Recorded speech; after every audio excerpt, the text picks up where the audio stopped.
मैं अंजना शर्मा, सहायक आचार्य Hindi, MAG college Bharatpur. प्रिय विद्यार्थियों, आज के व्याख्यान के अंतर्गत हम अयोध्या सिंह उपाध्याय हरिओद कृत पवनदूती प्रसंग कविता की व्याख्या खंड का अध्ययन करेंगे। यह विषय बीए तृतीय वर्ष प्रथम प्रश्न पत्र के अंतर्गत आता है। पवनदूती प्रसंग अंश हरिओद जी के महाकाव्य प्रिय प्रवास के छठे सर्ग का अंतिम अंश है। इस अंश में कृष्ण के वियोग में दुखी राधा पवन को अपने मन की भावना संबोधित करती है। वह पवन से यह भी निवेदन करती है कि पवन उसका संदेश श्री कृष्ण तक पहुंचा दे। इस संदेश में एक ओर राधा के विरह की व्याकुलता प्रकट होती है, तो दूसरी ओर राधा का समाज सेविका रूप भी अभिव्यक्त होता है। तू पावेगी कुसुम गहने कांतता सात पहने, उद्यानों में वरनगर के सुंदरी मालिनों को वे कार्यों में स्वप्रियतम के तुल्य ही लग्न होगी।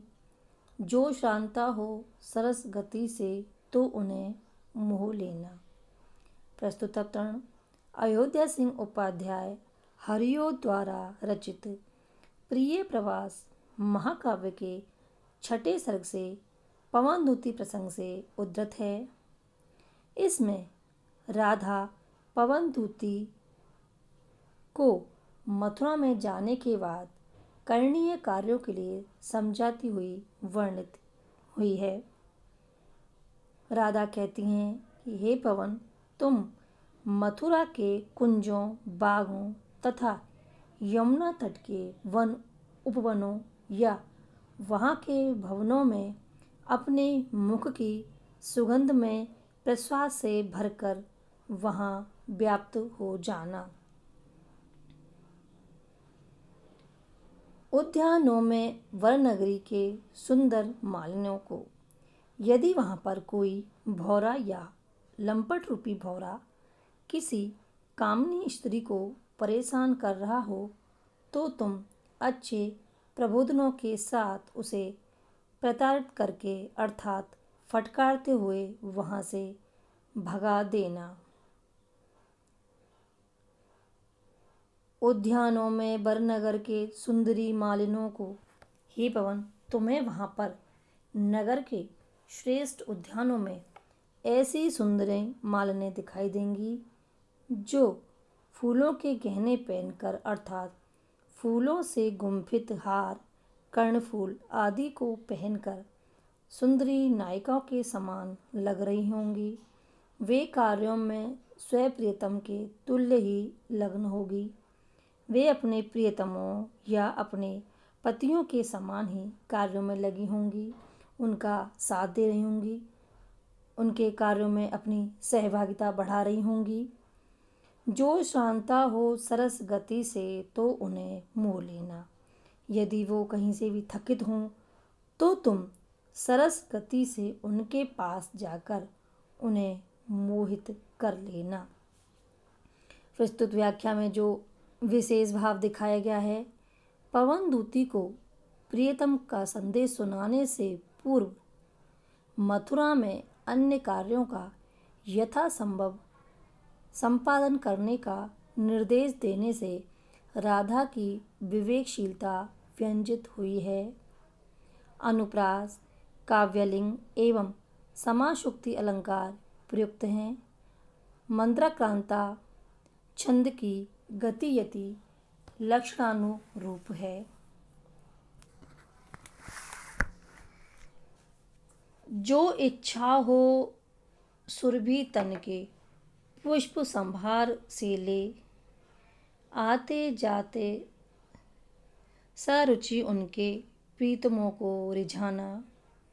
ए मर्मज्ञ रहित उससे युक्तियाँ सोच होना, जैसे जाना निकट प्रिय के व्योम चुंबी गृहों के। प्रस्तुत अवतरण अयोध्या सिंह उपाध्याय हरिओ द्वारा रचित प्रिय प्रवास महाकाव्य के छठे सर्ग से पवन दूती प्रसंग से उद्धृत है। इसमें कवि हरिओद ने पवन पर दूती का आरोप कर राधा को उसके माध्यम से संदेश प्रेषण करते चित्रित किया है। राधा पवन दूती से कहती है कि जो इच्छा हो सुरभि तन के पुष्प समार से ले,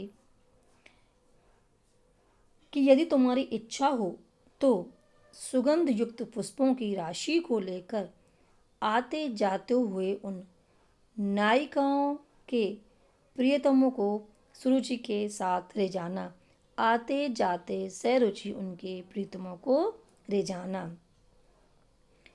ए मर्मज्ञ रहित उससे युक्तियाँ सोच होना।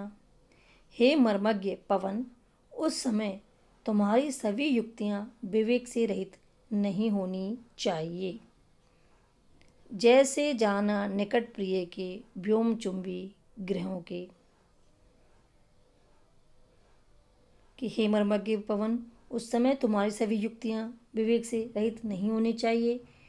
फिर तुम आकाश को चूमने वाले अर्थात अत्यंत ऊंचे भवनों में रहने वाले प्रियतम के पास युक्ति पूर्वक जाना। प्रस्तुत व्याख्या में विशेष भाव, अनुप्रास, काव्यलिंग एवं पर्यायुक्त अलंकार है।